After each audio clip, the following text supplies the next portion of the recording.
16 years after the death of Emperor Marcus Aurelius, Rome is run by corrupt twin emperors Geta and Caracalla. Aurelius' dream of a perfect Rome has fallen because the twins' aggression is spreading through the empire and slowly bringing it down, so the fall of the great city is inevitable.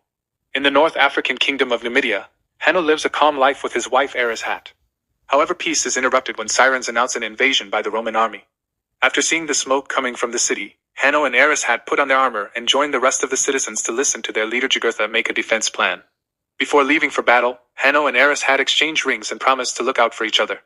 The couple joins the team at the wall, and Hanno gives an inspiring speech. Soon the Roman ships led by General Acacius appear at the shore, so the Numidians open fire with their catapults and bows. The ships take heavy damage, however Acacius orders his men to keep moving while they retaliate with their own catapults and archers. Fire spreads on both sides and several men die in just a few minutes. Once the ships reach the fortress, the Roman army lowers some platforms and invades. Acacius continues to lead as he brings down soldier after soldier with his sword and no mercy. Hanno does the same on his side, killing Romans at impressive speed. As the Romans storm into the fortress with the strength of their shields as protection, Erishat shoots her arrows from above, offering cover for the sword fighters. When Acacius sees her, he orders his own archers to fire back and Erishat is shot dead. Hanno watches in horror how her body falls into the sea and a Roman hits him from behind, making him fall as well. While unconscious, Hanno watches the mythical ferryman take Erishat into the afterlife. He tries running after her as he desperately screams her name. But at that moment his body resurfaces and he wakes up. Nearby he finds the dead body of his wife, so he cries as he takes the arrow from her chest before the Romans capture him. Afterward Acacius claims the city for Rome while his men burn the bodies. All the citizens including Hanno get burning brands on their bodies, marking them as slaves. Next the slaves are sent to Rome in the ships. During the trip Hanno notices Jugurtha has a serious wound and helps him wrap it up. Jugurtha thinks he doesn't have much time left and remembers the day he found Hanno as a lost child in the desert. This triggers a memory in Hanno's mind. He was a kid living with a good family, but his mother sent him away when the Romans attacked his home. Eventually the ships arrive at Ostia, the port of Rome. Acacius is received as a hero and the twin emperors crown him with laurels. He asks for a break from war to spend time with his wife, but the twins announce that they'll be invading Persia and India next. The slaves are taken to Antium on the outskirts of Rome, where Macrinus oversees the gladiator training. Jugurtha, Hanno, and a few other slaves are released in a practice arena, where they must fight a bunch of feral baboons.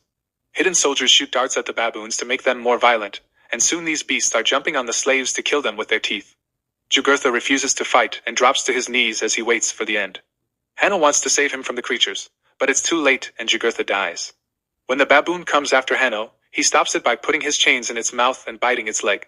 Then he chokes the baboon to death with his chains, which impresses Macrinus to the point he decides he'll buy Hanno. Hanno and his friends are sent to the barracks with the rest of Macrinus' slaves, who mock Hanno by making baboon noises.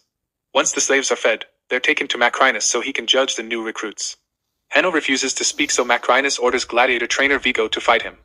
At first it looks like Hanno has a disadvantage, but soon he recovers and fights back with impressive skill to defeat Vigo.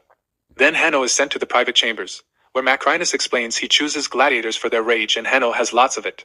Hanno finally talks to say his goal is to kill Acacius, and Macrinus explains he can achieve that if he wins enough fights in Rome. Meanwhile Acacius reunites with his wife Lucilla, the daughter of the previous emperor. He admits he's tired of the twins' tyranny, so he and Lucilla begin making plans to rebel against the emperors and make Rome great again. Sometime later Macrinus brings Hanno to a party in the city thrown by Senator Thraex. Hanno and one of Thraex's slaves are forced to fight with swords to death in front of the emperors. At first Hanno refuses to kill and attacks the other man using furniture and any object he can find around, but the guy refuses to surrender so Hanno has no choice but to stab him with the sword. Geta is very impressed and asks Hanno where he's from, but Hanno answers with a quote about hell from Virgil's The Aeneid. Thankfully the emperors find the poetry amusing and look forward to seeing Hanno in the arena. After the party, Macrinus scolds Hanno for getting cheeky in front of the emperors and asks where he learned such words. Hanno says his city had a Roman prisoner, and he picked up a few stories from him, but Macrinus doesn't believe him. To Hanno's shock, he's paid 2 coins for the fight and learns that gladiators can save up to buy their freedom. At night in a hidden chamber, Lucilla and Acacius meet with a few senators to share their plans to save Rome. Acacius explains the Roman army is loyal to him, and the senators agree to support him. A few days later Hanno and other slaves are brought to Rome for the gladiator games in the Colosseum. They are impressed by the architecture and the statues, but they also notice all the poor people on the streets. Macrinus meets with Thraex, and they agree to double their bets. At the Colosseum, the emperors receive Acacius and Lucilla on the main seats, and the crowd chants the general's name. After a few words from Acacius, the slaves enter the arena and gladiator champion Glycio comes in riding a rhino. Hanno acts as the group leader and makes a strategy to dodge the rhino's attacks. At first it goes well, but soon a slave is knocked down. The wound makes him run more slowly, so Glicio easily captures him with some bolus, and the rhino kills him with its horn. Runs some dirt through his hands, which reminds Lucilla of her former lover Maximus, the protagonist of the first movie. He throws some dirt at the rhino too to create a distraction, and jumps out of the way, causing the beast to crash against the wall. Glicio falls off the rhino and gets injured, but he can still move and goes after Hanno. As the men fight and beat each other up, Geta remembers the quote Hanno shared at the party, and Lucilla takes it as another clue. Hanno and Glicio continue to fight fiercely using any weapon they can pick up around the arena. When Glicio manages to knock Hanno down, Caracalla chooses blood, but Lucilla asks for mercy. Geta gives a thumbs up to spare Hanno, who says he doesn't want to be pitted by the Romans, and starts fighting again. In just a few moves, he manages to stab Glicio, and the crowd chants the word kill. This time Geta turns his thumb down, and Hanno decapitates Glicio with 2 swords. The crowd and even the other slaves chant Hanno's name. In the gladiators' quarters, Dr. Ravi takes care of Hanno's wounds. After the fight, Lucilla goes to her private quarters and puts together the clues she's seen today. The quote and the running dirt confirm Hanno is Lucius, the son she had with Maximus. When Lucius was a kid, he was the only legit heir to the throne, so Lucilla sent him away to save him from the people who wanted to kill him for power. Lucilla cries as she realizes her beloved son is back and invites Macrinus to share a meal. She tries to act casual as she asks about his slaves, but Macrinus can tell she's hiding something. Later Macrinus asks around and learns that Lucilla used to have a son who disappeared. Rumors said Lucilla's late husband wasn't the boy's father because he preferred the company of men. The arena is filled with water and a few sharks are swimming in it. The opponents open fire with flaming arrows, and whenever a man is hit, his body falls into the water and becomes shark food. Hanno tells his team to keep rowing, and when they're close enough to the other ship, they destroy their oars. Arrows keep flying and kill a few more men, but this never stops Hanno's men from rowing. Since their enemy can't move without oars, Hanno's ship moves forward and rams right into the other ship, breaking it down in the middle. Then Hanno and his men jump on the enemy's boat to start killing them one by one. More bodies fall into the water as the broken ship is pushed against the wall, putting Hanno near the main seats. He grabs a crossbow and shoots at Acacius, but a fighter pushes him at the last second and he misses. The arrow lands between the twins, who think this was a personal attack. After the fight, the slaves chant Hanno's name again. Vigo comes to scold Hanno for his crossbow trick, but Hanno says Vigo should be glad the arrow wasn't for him. Meanwhile, Lucilla's maid shares all the secrets with Thraex. Later Macrinus comes to Thraex's home to pick up all the money from their bets, pointing out this is his house now. Instead of money, Thraex pays him with secrets. There are rebels planning to dethrone the twins, however that plan has been delayed until certain Gladiator is rescued from the arena. That night, the palace soldiers pick Lucilla up at her home. In the gladiators' quarters, Acacius and his men are sneaking in to rescue Hanno. However, the Emperor's soldiers are already waiting to quickly shoot the men with arrows before capturing Acacius. The couple is taken to see the twins and Geta scolds them for their betrayal, only for Acacius to laugh at him. This enrages Caracalla, who grabs a sword and tries to kill Acacius. Geta immediately stops him, saying the punishment must be public. The couple is taken to a cell. Macrinus points out that crucifixion is for thieves and Acacius is a hero. So if the emperors want to stay on the citizens' good side, sending Acacius to the arena would be a better idea. The next day Ravi shows Hanno the shrine to the gladiator champions, and Hanno notices that Maximus' name has been scratched off. But in Maximus' grave, his armor and swords are still kept in good condition.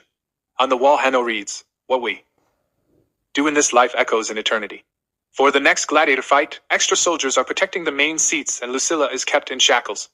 Acacius is the first gladiator, and he must fight against soldiers of the Praetorian Guard.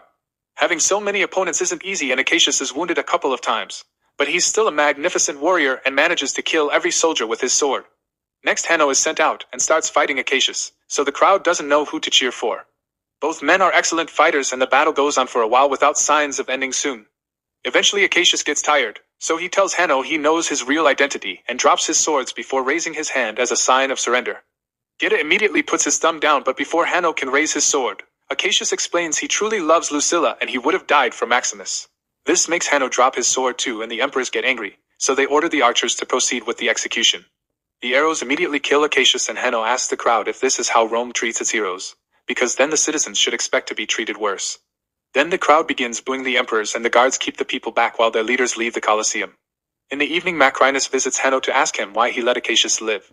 Hanno explains building a better Rome is possible, but Macrinus thinks that's an impossible dream and reminds Hanno he's just a tool. On the streets, the citizens are rioting and starting fires all over the place as they ask for the twins' heads. The soldiers try to stop them, but the crowd fights them and overwhelms them with their numbers. In the royal chambers, Geta and Caracalla begin arguing over what to do, and Caracalla blames everything on Geta, who responds by throwing water at his brother's face. Caracalla storms out of the room and Macrinus follows him to manipulate him. He says that Ghetto will blame Caracalla for everything in public, so Caracalla should confront him. Tired of having to share everything, Caracalla grabs a blade and cuts his brother's hand. Ghetto stops him from going further and reminds Caracalla that he loves him, causing him to hesitate. Suddenly Macrinus appears behind Caracalla and guides his hand to slash Ghetto's neck a few times before stabbing him. In the morning, Lucilla visits Hanno and gives him Maximus' ring.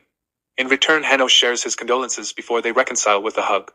Meanwhile, Caracalla takes over the throne and announces his monkey will be his first consul, while Macrinus will be his second. Macrinus presents Geta's head to the senators and explains he needs more power to protect their government, so they vote to make him leader of the Praetorian Guard. Macrinus visits Lucilla to tell her that he used to be a slave for her father, and now he plans to end the imperial bloodline by becoming emperor himself. At the same time, Hanno gives the ring to Ravi, asking him to take it to Acacius' army in Ostia. Before leaving, Ravi gives Hanno the cell keys. The next day, Ravi has to avoid a few guards to reach the general, who immediately agrees to help when hears the ring was sent by Lucius, the Prince of Rome. At the Colosseum, Vigo announces this will be Hanno's last fight and shows him the wooden sword of freedom, which he can win if he defends his mother. Suddenly, Hanno opens the cell door and knocks Vigo down before slowly killing him with the wooden sword. The other slaves also come out of their cells and quickly kill all the guards who tried to stop them. While the slaves open the way, Hanno goes to his father's grave to take his sword and armor.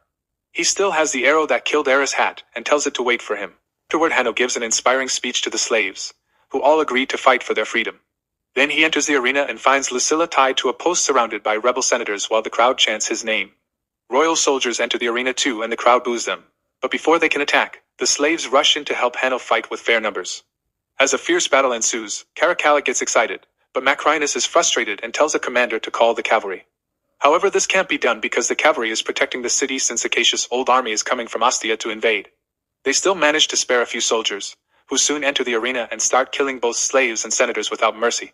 The crowd freaks out and a guard shoots an arrow, killing a spectator. This is the last straw, and now the crowd begins to riot, pushing the soldiers off the walls but also losing more civilians in the process. He himself in the afterlife again, and remembers his mother's last words before resurfacing with regained strength. He punches Macrinus before retrieving his sword to cut off his arm, followed by a slash to his stomach that finally kills him. After the body floats away, Hanno reminds the armies of his grandfather's dream of the perfect Rome. All the soldiers chant to show their support, and agree not to fight anymore. That night, Lucius goes to the arena and takes some of Lucilla's blood before picking up some dirt in his father's noun. Hanno reminds the armies of his grandfather's dream of the perfect Rome. All the soldiers chant to show their support and agree not to fight anymore. That night, Lucius goes to the arena and takes some of Lucilla's blood before picking up some dirt in his father's